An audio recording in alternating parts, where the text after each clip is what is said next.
특히 20, 30대들 네, 굉장히 영끌족이라고 많다. 하죠. 그분들은 그럼 앞으로 어떻게 해야 되는지. 그분들을 왜 네. 제가 걱정해야 되죠? 왜 냉정한 자본주의 시장을 위해서 네. 그죠? 자, 본인이 책임져야 되죠.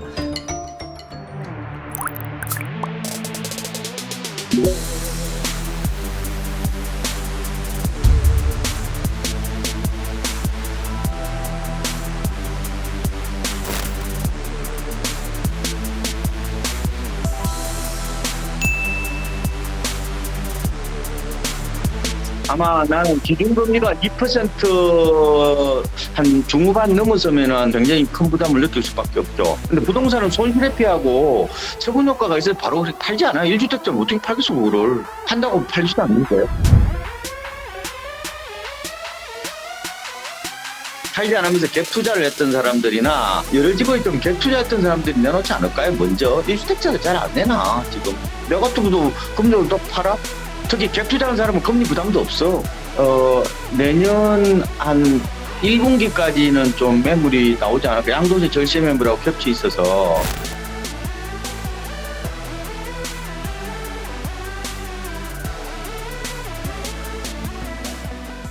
이거는 명확한 본인들의 목적을 가지고서 쓰는 기사일까? 아니면 그냥 말 그대로 받아쓰기에 가까운 거죠. 일단은 뭐 실제로 지금 주담대 자체는 보통 일반적으로 받았을 때는 아직 4%대에서 뭐 높아야 5%지 실질 7%까지 가는 거는 좀 특이 케이스인 것 같고요. 이제 대출을 받는다라고 했었을 때 대출 금리가 7%예요, 6%예요 라고만 말하면 정말 어마어마한 것 같긴 한데, 우리가 지금 이렇게 인플레이션 시대 속에서 금리가 올라가는 건 당연한 거긴 한데, 이걸 받았다라고 해가지고 사람들이 이제 보통 구분을 못 하는 거죠. 전세자금 대출을 받았다, 뭐 이런 사람들은 되게 힘들어지겠죠. 내 가치가 올라가는 것도 아닌데, 즉 실물자산 가치가 올라가는 것도 아니죠. 해지가 전혀 안 되잖아요.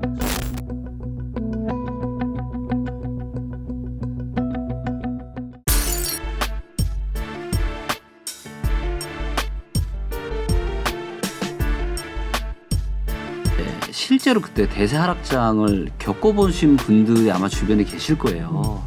수도권에 2007년, 8년에 사가지고 마음고생을 2013년까지 하신 분들이 꽤 많거든요. 네. 그때 사지 않아서 수익을 보지 못한 이거보다 내가 잘못 투자해서 가져가게 될 이 고통의 크기가, 그리고 그 대가가 훨씬 더 큽니다. 지금이 왜 위험하다라고 제가 말씀드리냐면 코로나가 있었죠. 터졌잖아요. 네. 코로나가 터지니까 급격한 유동성이. 유동성을 풀어서 보시는 것처럼 유동성이 더 많이 늘어났죠. 네.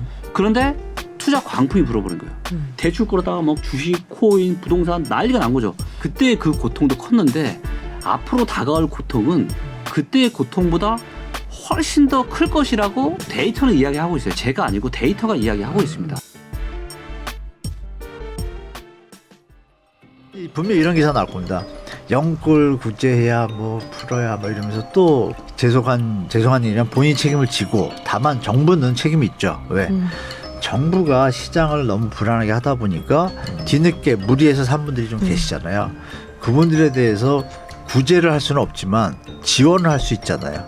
정부의 잘못도 있기 때문에. 물론 투기성으로 한 분도 계시겠지만 그분을 이렇게 뭐 차단하기가 힘드니까. 그러면 그 대출에 대해서 은행과 지원을 해서 정부에서 이자율을 좀 당분간 지원해주고 그 대신에 나중에 갚는 형태로 나아지고 나중에 돈을 더 벌 거 아니에요. 일단은 돈을 빌려주는 것 자체를 전 정권에서 다 막아놨으니까, 현 정권에서는 이제 생애 최초 같은 경우는 80%까지 받을 수 있도록 하게 해주고, 그리고 이제 DSR 관련해서도 장래소득 반영하는 것도 좀 더 해주겠다, 이런 발표들이 있었잖아요.